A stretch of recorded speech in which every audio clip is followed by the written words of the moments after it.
Bonsoir, goedenavond, good evening. Well, first of all, thank you, Valeska, thank you, Suleiman, for being here. We're very happy. And thank you all in the audience for being here. And I think we'll just start with some questions, but if you have any remark, if you have any question yourself, please don't hesitate to join in the conversation. Unfortunately, we were too late to find a Bulgarian translator, so this will be a bit improvised anyways, a bit perhaps in the spirit of the film itself. Okay, first of all, well, I think one of the reasons why we're so excited to have you here, Valeska, is because I think many of us feel that your films, amongst others, blow a kind of well-needed breath of fresh air through the landscape of European fiction film, as if you're giving us like a small key that enables us to rethink the possibilities of fiction, perhaps. And I was wondering, when you started making films yourself with Mein Stern, was that also something that you had in mind yourself, to renew or to rethink what fiction could be? I think when I started, is it working? Oh. Yes. Okay, now it's working. Okay. When I did my first feature film, Be My Star or Mein Stern, I think it didn't came out of a crisis, but when I started studying at film school, and I loved cinema, and maybe in the beginning it was to be a film student was in some way to come in contact with this world of films. And then there was the big question, maybe I shared with everybody there, okay, and now what now to do? And I think there was one moment of crisis that I didn't felt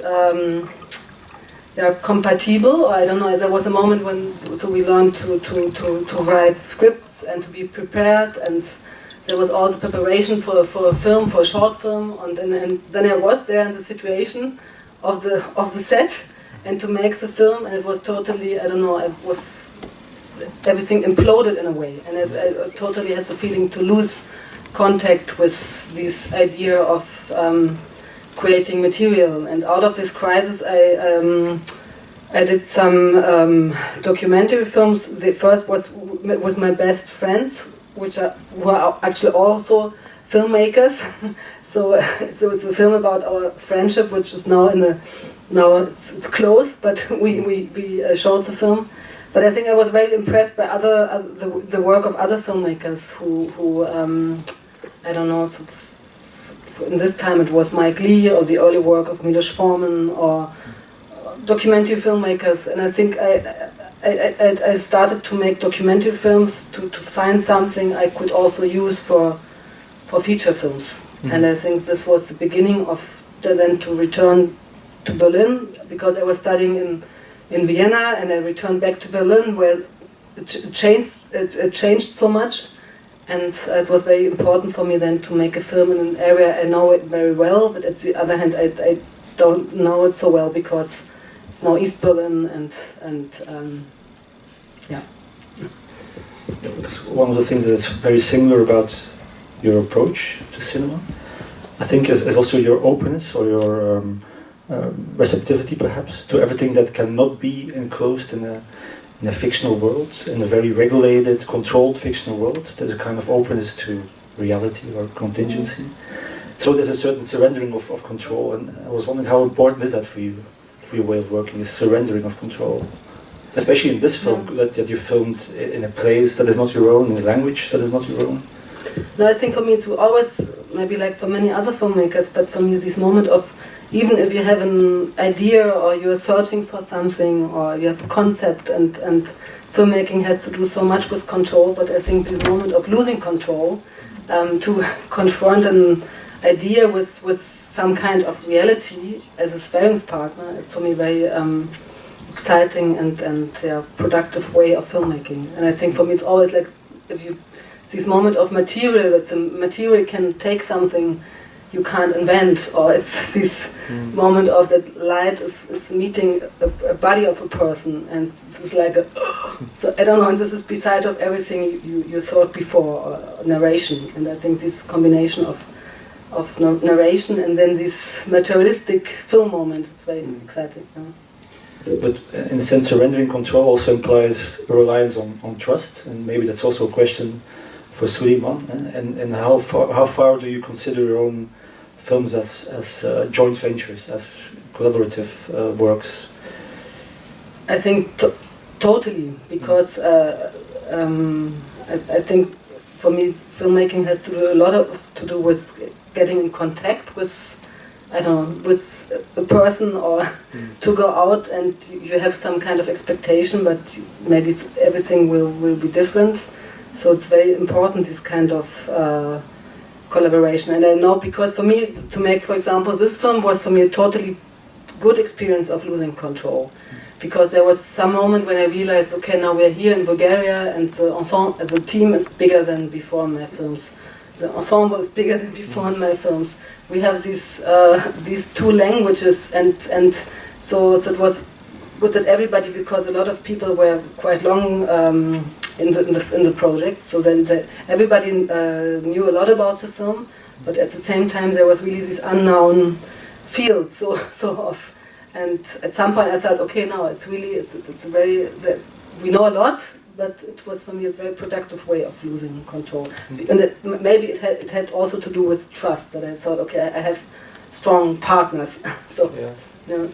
Maybe that's also something for Suleiman, how it felt for you to be asked to invest that trust in a way, to give something back. Защото той говори за доверието, да прави един филм така и също въпрос на доверие. И как беше за теб, че има въпрос и доверие за теб, да правим заедно този филм, и как беше за теб да прави тази инвестиция от доверие? Много труден въпрос. A little bit difficult question. Когато става въпрос за доверие. When he really started to have trust. Okay. Да, не е лесно да си артист. It's not easy to be an artist. Но защо човек трябва да пробва, всичко започна малко като шега. Because everybody has to try, and everything started a little bit like a joke. И реших защо да няма едно приключение още. He thought maybe why not another adventure in my life. Тотално не знаех какво става в началото, защото това не е моя бранш, не е моя живот. At the moment he really didn't know what is it about, because it's not his branch, not his profession, not his world, not his life. Но там намерих много приятели, атмосферата беше много хубава. But he had the feeling to find a lot of friends there, and the atmosphere was very... И сега също ми липсва всичко това. And now he is missing this. Мисля, че беше много хубаво. Какво да кажа друго още? Да, живота е така. Интересно. The life is like this, interesting. Because how long were you in this village to shoot this film? Because you learned about... Because you also learned Bulgarian while working on the film, I imagine, in a way. Or you started learning Bulgarian. Yeah. So when we did the film, I was always together with a translator. She was. It was funny because we started with a woman who was translating, but she was more. It was the only moment that I had a problem with somebody in the team, because at some point she always wanted to go home, and then so we already had the feeling that will not work, because don't have this moment of 8 or 10 hours a day. And then I asked my Bulgarian teacher from Berlin, and she doesn't speak so well German. So it was also a moment of losing control, that I had somebody with me. But I trust her so much, and she had such a good feeling with people, and we each other in a way understood each other. But before I was traveling to Bulgaria maybe for 3 years. And when I started the project, I just had the feeling that the story should take place in East Europe, because it tells something about different perspectives in Europe. And I also wasn't very often there, and so I told you before that the first draft of the script I wrote without being in Bulgaria. It's a little bit embarrassing, but a little bit this Karl May moment. But also interesting. It was also interesting for me. But then we traveled for I think for 3 years very often to Bulgaria, and then because we had a financial gap, so we had to change our plans and to shoot the film. Also a year later, we had another year traveling to Bulgaria. It's well known that you don't write the usual script, that you have a kind of treatment, as you call it. But I was wondering, how many gaps does that treatment have? I mean, how many spaces does it have for the involvement of actors, for example? I think it doesn't have so many gaps. I think it's important for the treatment that I think afterwards, because last year I was at a university in Switzerland, and they asked me for the treatments, and I'm always a little bit embarrassed to give the treatments, but then I gave the treatments. And I think when you look at the treatments afterwards, you can see that I tried to make for everybody obvious the construction of the story, so that you can see what is the dramaturgical concept of the story. And then I think it's at some point I write dialogues, but not in a normal script format. And I think I tried to create some atmosphere we are looking for.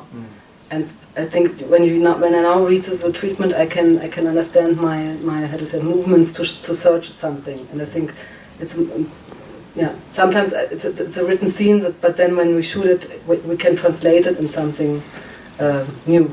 So, but there are not so many gaps. It's more like then while the shooting we have much more to concentrate. Maybe the treatment is longer than right. And if I understand it well, the treatments are not given to the actors, or are they? No. It's more because I decided when I was at film school. I think I read an interview with Milos Forman, and he told about when he was shooting The Black Peter, and he gave the script to the actors, and I think 1 or 2 weeks before shooting he said, okay, no, give it back to me. And it was like, oh, without the script.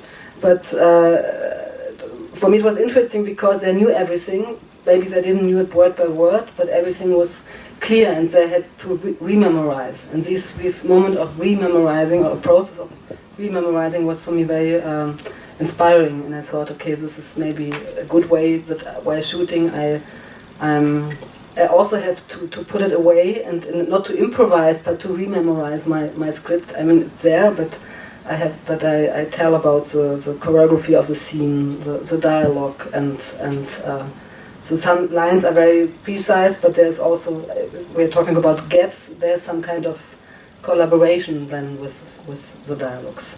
And for one film, which I think next week will also be screened there, Longing, only for one scene I did, for me personally, the mistake that the main actress, she asked me, so please give me the dialogue, and I gave it to her, and always when I saw the scene I can feel that she stick so much to the lines, and I was sometimes afraid that people, especially maybe not so experienced actors, they lose contact to the dialogue when they learn the dialogue to the. And before the treatment even, there's a long period of research also, scouting, looking for actors and so forth. Is that somehow systematized as well? Do you have a kind of a determined order of things that you go through to go to that process? I think in a way it starts hand in hand, so researching, writing, casting. So when I start with an idea, like for example now I have some questions, or I never start with a story, it's more like that I start with some more abstract combination of themes, which in the beginning is very open or associative. And I think I start to write and to research and to cast at the same time. So, and in the beginning more alone, or we are only two, and then when the casting becomes bigger, the our team were maybe 3 or 4 people, and this research period, I think, is for me the most beautiful time. Sometimes I think I could do this for ages, and yeah, at some point I have then to do the film. That must be painful also to do this changeover from this it's totally open painful. research period to the Absolutely. production. Yeah, it's really painful. One of the things I love very much in the film is this magic relationship between the 2 main actors. To mnogo biće vrskata među тези двема žene, Meinhard и Adrian. Da, nije bihmo mnogo bliski. They have been very close. Yeah. And they didn't speak each other's language at all, no? No, During no, the making no. of the film? No. So we had to together, сега той питаше за езикът в филмата, we had together to invent, in a way it was always clear we have to invent a third language, a language which is for the audience, a language they trust, they could communicate. So there was maybe a written scene or dialogue, but then we had to think together, how is it really working that the spectator, that the audience is believes that they really can understand each other. Казах, ние трябваше да мисля заедно за един език в киното между майнатите. But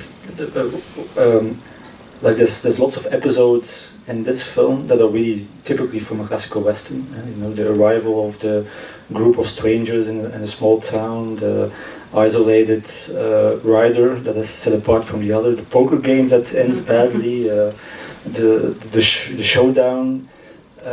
All these episodes, were these a kind of grids that you used to go back to? Were these as like a... What are grids? I'm sorry. A grid like a... was this like a framework that you used to construct a film with, to give the film body? All these archetypical, let's say... yeah, in a way, yes, but not so... I think it... Yeah, but not so, how can I say it? Because maybe it comes so deep from my love to westerns. I realized when I was a little girl. So it was in a way it was conceptual, but not so conceptual. I mean, it was internalized in a way to use these moments for the construction of the story, and to at some points to create a little bit suspense, to have space for something else, or. Yeah.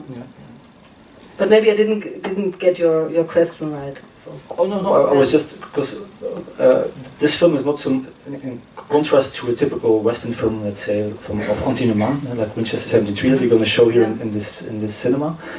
It's not a cinema of action, and yours is more of cinema of observation, let's say. So I was wondering if you just use these episodes as just kind of marks that you could work around, that you could give your own intensity. Yeah, maybe I could answer like this, that I think it's a mix. I think that when for me it was not so easy to write the script for Western, because to really understand myself, what is the mechanism of the narration or of the story, because I was interested to have these marks or grids maybe of story or plot. But then to use it at the same time to open some spaces to tell something else, like atmosphere, and to hide the subtexts of the story in these scenes. At the same time, this was maybe because the reason that I was talking about my love to Western when I was a little girl. I really was excited to work with these elements and to let him ride into the village and to think, oh, okay, is it working to have these moments, to create these moments in the film? Yeah. Well, like the traditional westerns, including the ones of Mann, it's a cinema of gestures and it's a cinema of gazes, often gazes that reflect a kind of inner world, perhaps. Was it also something that you were consciously looking for in actors, like faces that had this possibility of inner reflection somehow? Was it something you were really looking for? Yeah, in a way, yes. I mean, when I was looking, for example, when I thought about the character of Meinhard, I always thought that he should have this double moment of that when you see him at first sight, for example, in a crowd of people, that you have this fantasy of him that he's a kind of leader, or I don't know, he's the one. But when you come closer to him, maybe he's also this little man and with all his opportunistic feelings, and that he creates this double fantasy. And so I was really looking for somebody who has maybe a little bit iconic attitude or moment. And for me, it was really a shock when I told you before, when I saw him, because he was like, he jumped out from an old Western. And this was interesting because, I mean, he was really like, and I think sometimes when, for example, when you see Gregory Peck in the Gunfighter, it's so much of this choreography of masculinity and how he's placed in the room, and also Meinhard, as a private person, he's a totally specialist of gestures. He's totally poser. When he comes into a room, he immediately knows where he should stand, that everybody is looking at him. And he's like a dancer. This was totally impressive to me. And also, Peter že сега дали как се казва, езикът на тялото за мен беше много важно, когато ние решихме да работим заедно, Meinhard и ти. And I think it was also for me when we saw Suleiman, that we also had the feeling that he creates some kind of fantasy. So he's also somebody who opens more maybe this kind of projection. And for me it was interesting when we did the casting to decide who will be the kind of brother projection for Meinhard. I did a walk together with them both in the woods. And it was very up and down, and it was so beautiful because they were totally synchronized. They had this kind of, I don't know, and it was totally clear after the walk, we will do it together. Казах, че когато ние правихме заедно една разсётка в планина с Meinhard и теб, и после аз знах, че вие ще играете заедно, защото имаше един синхрон момент.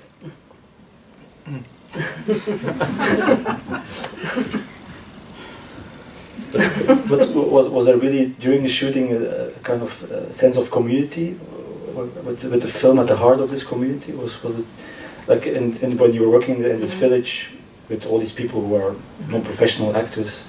Was it really a complete involvement of everybody in the village and all the German construction workers that were involved in the making of it? I think it was a mix that. So a lot of actors that doesn't come from the village. For example, Suleiman comes from another place in Bulgaria, and so it's a mix of people. But the village was very important, and also it's in the period when we did casting and rehearsing, and we did it on the village square. There was a bar, and so we did it outside. It was very nice to see. Then at some point, the old ladies came with their I don't know, chairs to look at us, and so I think it was really a sense of community, but sometimes it was also important to have some distance and to go out of the village, and also for the villagers that we weren't there. So I think it was And this is a question that has probably often been asked to you, because this film is really about a kind of old-fashioned masculine world, a typical Western world, where mostly women are completely absent or peripheral, perhaps with the exception of Johnny Guitar and a few other films. But what is it that fascinates you in this masculine world? What is it that attracts you, that you want to film this masculine world as a woman? I think I just realized at some point this is a genre I felt most close, maybe most exciting to me when I was a little girl, and this was just interesting to me, and that I really had some kind of desire to go back to it. And for sure, it was a friend of mine. She told me once, okay, she was identifying with the main hero and also fallen in love with the main hero.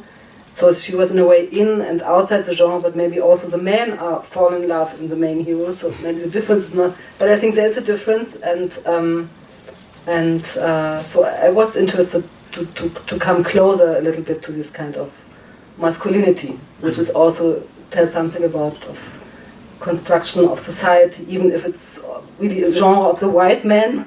But I think I was interested in this kind of what tells this kind of masculinity about the idea of relationships, or even about society, or this, like I told before, the staging of a face which is not allowed to show emotions, but there are a lot of emotions behind. And so I think I wanted to come in contact again with the genre. Right. There's also, I think, one fundamental difference with the typical Western. And the Western, the hero has no sense of place. He comes and he goes towards the horizon oftentimes. In this film, Meinhard's is really looking for a new sense of belonging, let's say. How did you decide on this, let's say, deviation from the typical Western trope? Because longing is like a sentiment that often comes back in your films. Your previous film is called Sehnsucht. And I was just wondering, what is so inspirational about this sentiment of longing, of Sehnsucht? Maybe because I also thought maybe all these main heroes who can, how you talked before, riding into the horizons, maybe they are also searching for in the end for some kind of contact, or to be part of something. But I think for me personally, the duel as a kind of relationship was interesting for me in the questioning how close you really dare to come to another person, and that the duel tells a lot about this ambivalence, that it promised some kind of adventure and conflict and meaningful life, but this ambivalence, how close you really dare to come to another person, to look into the other person's eyes, and maybe also not to hide and leave in the end when you feel ashamed, that you maybe have also the chance to go back and really to dare to come in contact to another person. This was maybe for me more interesting in the end. Because I know when I was writing the story, I had this kind of, it was like I thought, okay, there must be a showdown in the film. I was really like, okay. But always when I thought about this, was totally imploding my fantasy. And then I realized that these two German men, they really share something, this kind of expectation maybe that life owes them an adventure or some experience, and then they have to deal with their mistrust and fear, and maybe they're not so different. Meinhard and Vincent, they just have different strategies to get in contact, and this was in the end for me more interesting than to have this act of confrontation. Yeah. But even in the way you show this so-called duel, it's like the opposite of Once Upon a Time in the West. No? Which one? It's like the opposite of Once Upon a Time in the West. Your style is really very unobtrusive. There's a kind of generosity, a kind of respect for the presence of bodies, which is really remarkable, I would say, which is very typical of your mise en scène. And I was wondering how you devised this mise en scène beforehand with your cameraman. You mean for the whole film? For the whole film, yeah. It was more that we. It's not that we before the film do a totally how do you say Auflösung? I don't know the English word. It's not that we do a storyboard for each image. It's more like that we talk about general how do you say, lenses, or the distance to the actors, which kind of space we would like to create with the film. So and which kind of size is good for each character, and it was clear that we didn't want to how do you say, to zitieren. I'm sorry. To quote too much the Western genre with a mise en scène and cinematography, so to have a little bit resistance, but at some point to catch it. So it's more like we talk in general, and then I do a little sketch the day before in the morning, and then we try, and it's always like with everything in the film is try and error, and then at some point, hopefully, we have it. No. Any of you, any questions or remarks or some entry points? Go ahead. Yeah, I have a question about the script. Between the original script and the reality of the film, how big the gap is, and can you explain what are the differences between what you originally write and the final film? I try to. I think when you read the treatment, you can see a lot of the film, but I think, for example, sometimes there are things that they don't work.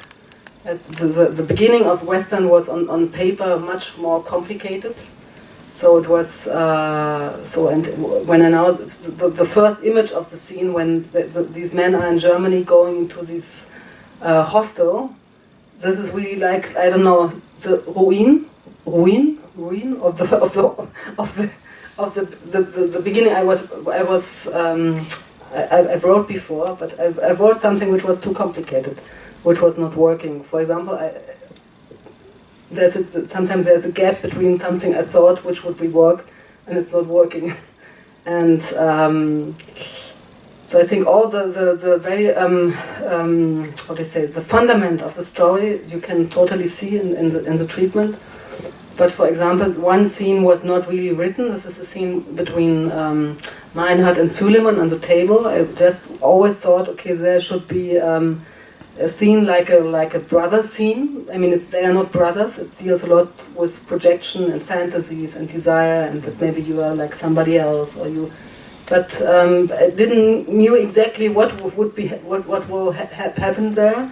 And I can tell about this because Meinhard was allowing this to me, but Meinhard, he really lost a brother. And so this was the first time that I took something private into a film, but it was so constantly with us while we were shooting. And I was talking so much with him about his brother, and when he was very touched when he saw the stone face. And the stone face is something which is very close to Suleiman, and he showed the stone face to me. I decided to take the stone face into the film. Meinhard saw the stone face and was so, I don't know, he always returned to, he's now, every summer now, he's traveling back to Bulgaria, to the stone face. And there was some point I was sitting together with Jonas Dornbach, the producer, and I talked with him about this, and then we suddenly thought, okay, maybe we could make something out of this with Meinhard. And I talked with Meinhard what he thinks about this, and he was in a way very moved by this, and so we did it very quickly. And I mean, this was always planned. There should be something, but it was never clear exactly what will it be. And so it was one evening in the last half an hour of a shooting day, and we said, okay, now we go to the table. And in a way, I offered a kind of dialogue and a scene, and I was also in the scene that when they talked with each other.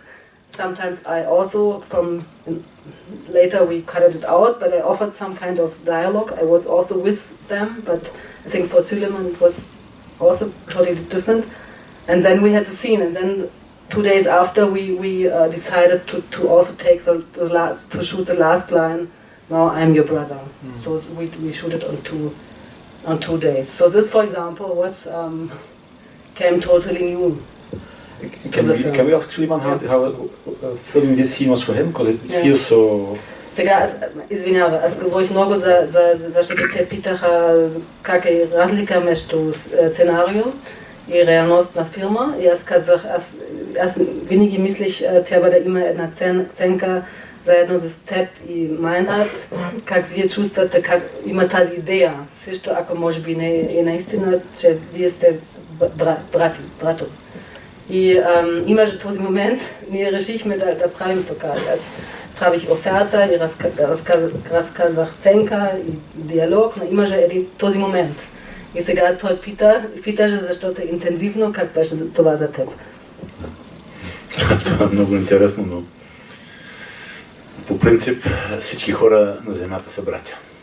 This is very interesting, but very simple.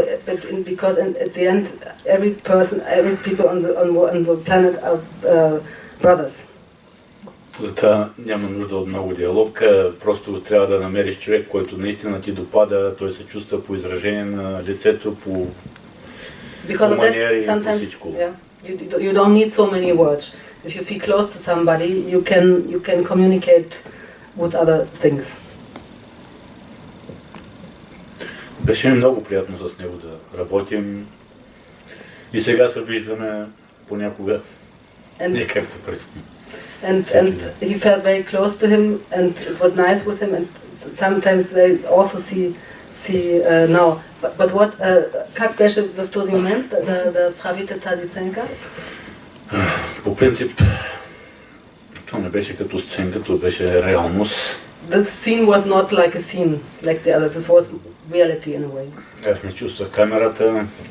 He didn't feel at all the camera. Не ме интересуваше никой. You had no interest in anybody. Това беше просто част от живота ми. So this was all really a moment of life for him. Anyone else? Questions, remarks?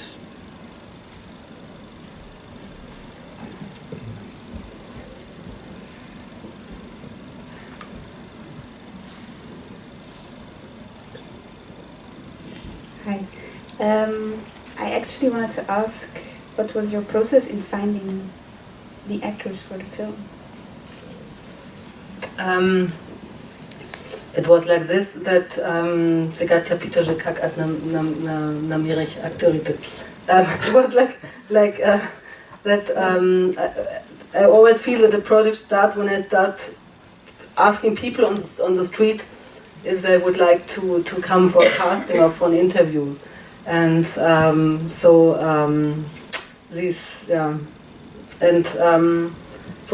in the beginning I do the casting alone or with somebody else together.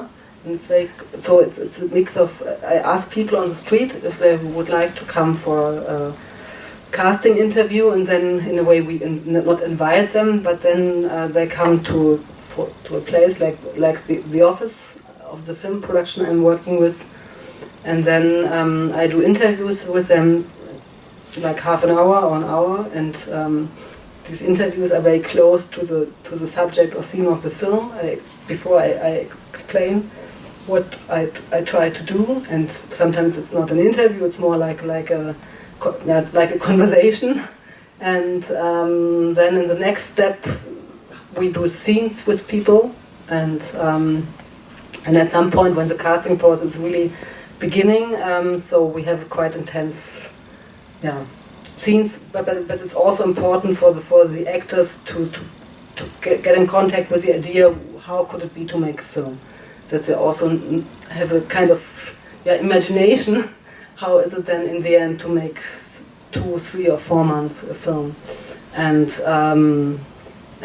later sometimes then the casting team is becoming bigger, and so it's more like to share this idea, what are we searching for. And in Bulgaria it was like this, that we were always traveling 3 persons. My assistant, who's also a director, she's soon making her first feature film, and she's a very good friend. And then another woman, she was translating, and so this was something very into the blue. And I had also always my little video camera with me, so we were looking for places, people, contacts. So it was a wide mixture of. And sometimes we started immediately to try something because it was a situation to try something. But in the end, it's then the question to bring everything together.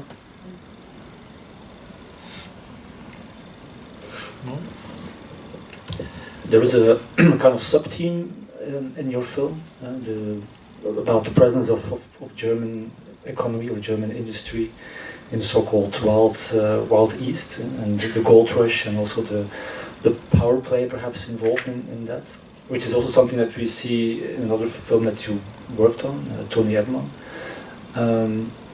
what is it that attracts you so to this theme? Why is it that you wanted to also deal with this theme or this issue in this film? I think I wanted for years to make something about this impulse to put yourself on a higher status or level when something's strange to you, especially in Germany, with the history of Germany, but then this possibility sometimes for power play. And when I did research for other films, I felt a lot of beautiful things in Germany, but I also felt a lot of xenophobia, but this latent xenophobia, and I really wanted to do something with this, but I never had an idea how, because I thought when I thought about something in Germany, I had this feeling of a neo-Nazi genre, and I couldn't get the entrance to something. But then when I realized maybe I had this setting of the German construction workers who on a working place in another country, where they come maybe with these,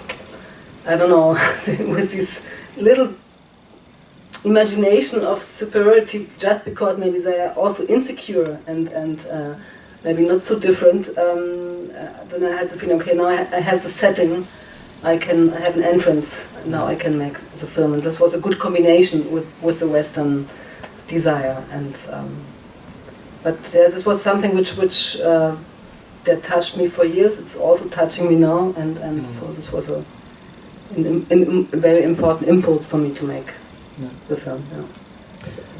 And you and Martin Elde are part of the so-called Berlin School. I know it's an invention by critics, but is there a kind of commonality between you and certain other filmmakers from this generation of Berlin filmmakers? Is there a kind of sense of a common ground?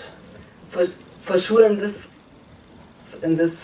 sense, maybe that we came to in the same time back to Berlin or new to Berlin, and I think there was an interest for the films of the others, and to share some things. Okay, what could be contemporary cinema, or also not only in Germany, but I think there was this need or desire to